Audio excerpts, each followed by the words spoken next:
Hey all, today we are going to move on to a new topic and we are going to talk about functions. We're going to talk about how we can look at different versions of a function and decide if that thing is actually a function or not.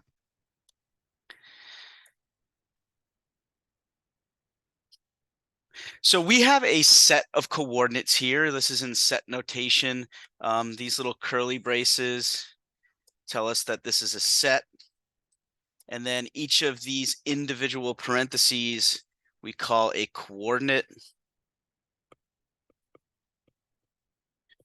A coordinate is a location on the XY coordinate plane. It's a point.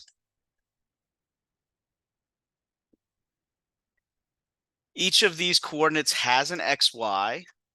The first number is always an X. The second number is always a Y.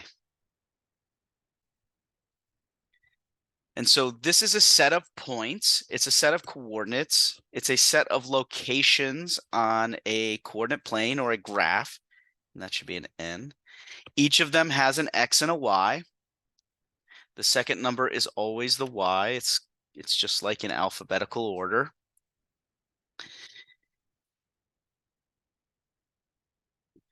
I said this lesson was about functions. Before we decide if this is a function or not, because a function is a special type of relation, I'm going to say that this is a relation.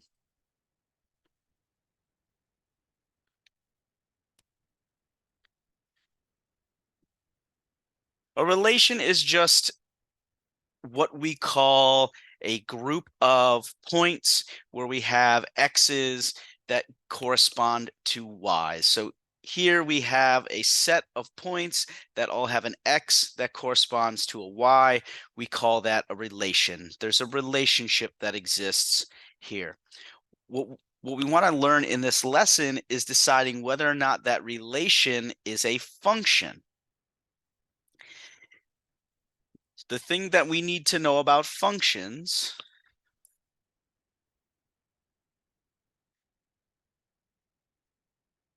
is that every x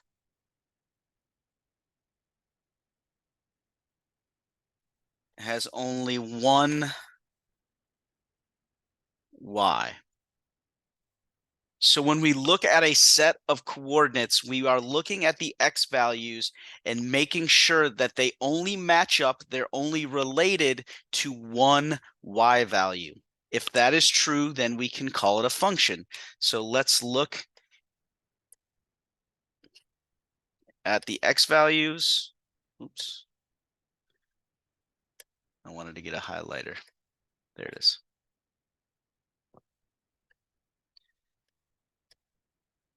I can't.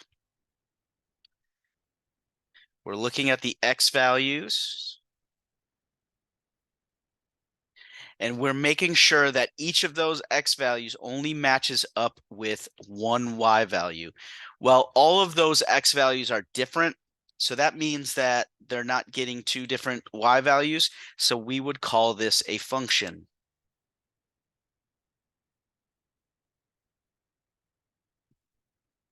Because each of those x values is different, that means no x value is going to have more than one y related to it. That means this is a function.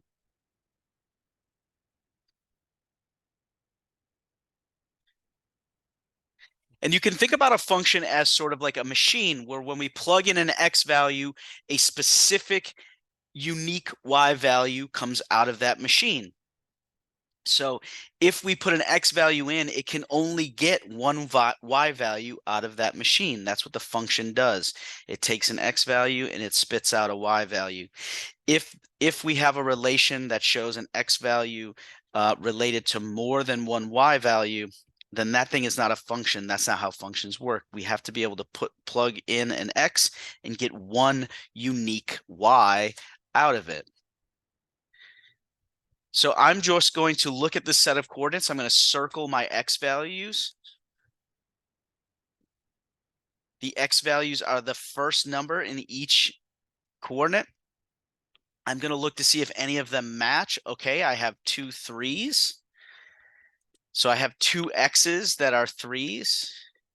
In order for this to be a function, the y that's related to that x has to be the same. Otherwise, it's not following what a function is. Here I have x related to -5, and I have x related to 0. That means this is not a function. This is not a thing where I can plug in an x value and it gives me one unique y value. It's giving me two different y values. It's a relation. It's showing a relationship between x's and y's, but it is not a function.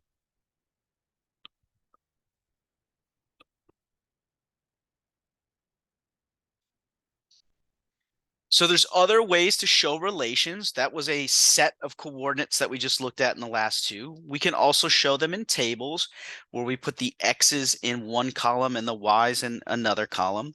And the numbers that are next to each other basically make coordinates. So for example, this first column or this first row gives me a coordinate of 4, -8.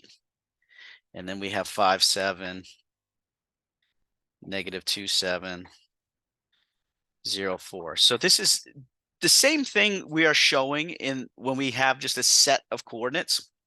It's just a different way to organize those coordinates. This is a relation because we have x's being related to y's. We want to determine if it's a function. We look at the x's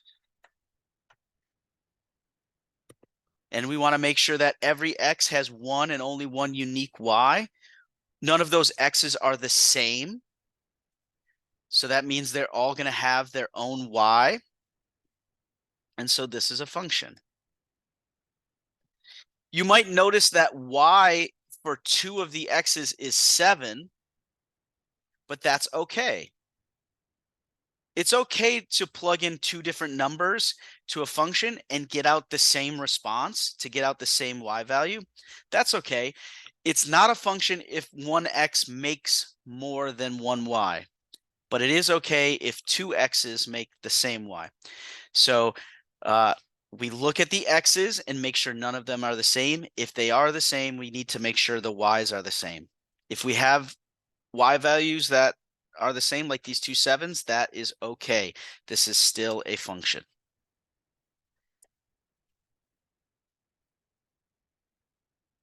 So again, when I look at this table, I'm going to look at my x values. I want to see if any of those x values match, because if they do, then the y value has to match as well, or else it's not a function. I have the number 2 twice in this table. So if this is truly a function, whenever I plug in number 2, I should get the same value for y. However, I don't. I get two different values for y, and so that means that this is not a function.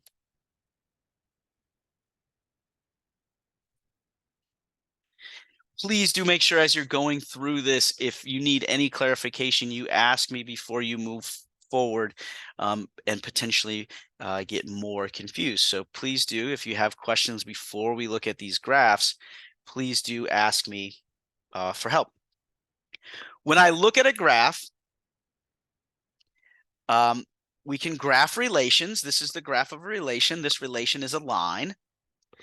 We can determine if it is a function. In a slightly different way, we are going to do what we call the vertical line test.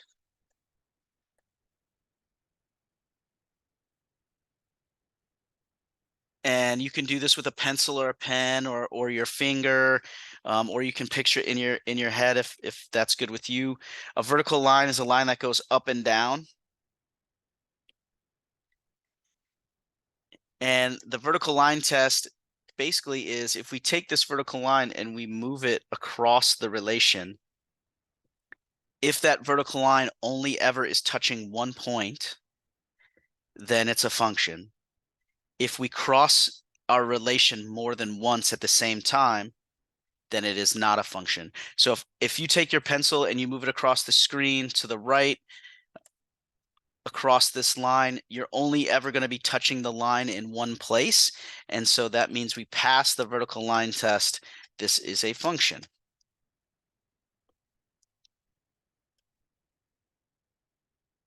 If I look at this next relation,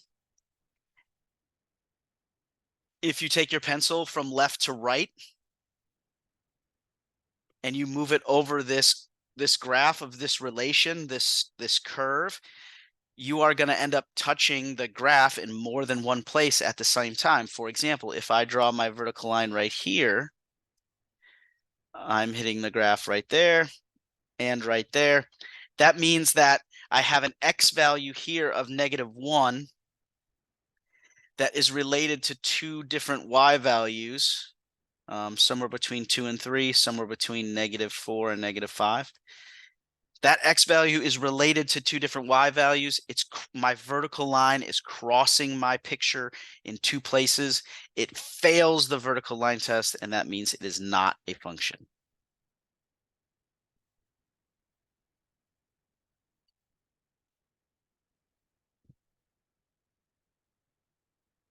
There's one more way we show relations, and that is called a mapping. It looks like a table, but instead we're taking the x's and we're drawing arrows to the y's that they match up with. We're looking for the same thing we looked for in a set of coordinates. We're looking for the same thing we looked for with a table. Every x can only be matched with one y. So when we look at this mapping, each x, the arrows should be drawn to only one y value. And if you look here, every x only has one arrow going to the y circle. And so each x is going to its only one y, and so this is a function. Again, we have two x's going to the same y. That's okay.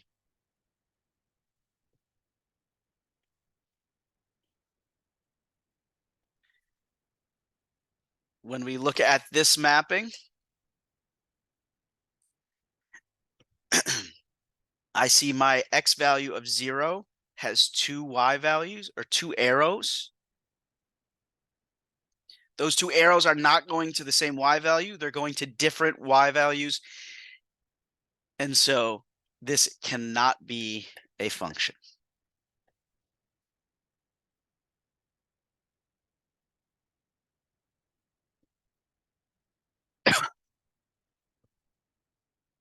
So those are the four ways that we can show relations and then use those relations to determine if things are functions. So we have a table, we have a mapping, we have a graph, and we have a set of coordinates. I have one of each here. I want you to pause the video here. Please actually pause. I want you to try and answer these on your own so you can write them down on paper. And then when you press play, I will go over the answers. If you are stuck while you're working on them, please ask for help. Please don't wait till it's too late. Make sure you ask for help and you get your problems or your questions clarified before I ask you to practice on your own. So pause here. There will be no place for you to put your answers in the video. Just pause here, do them on paper, and when you press play, I will then go over them.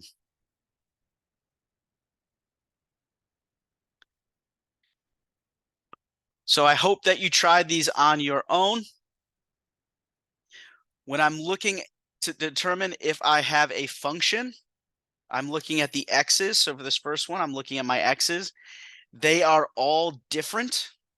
So that means I'm not going to have any x's that have different y's. So this is a function.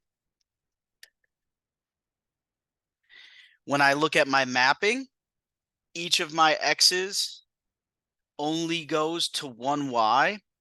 It's totally okay that they all have the same y in common. I sometimes think about my x's as people and my y as parties.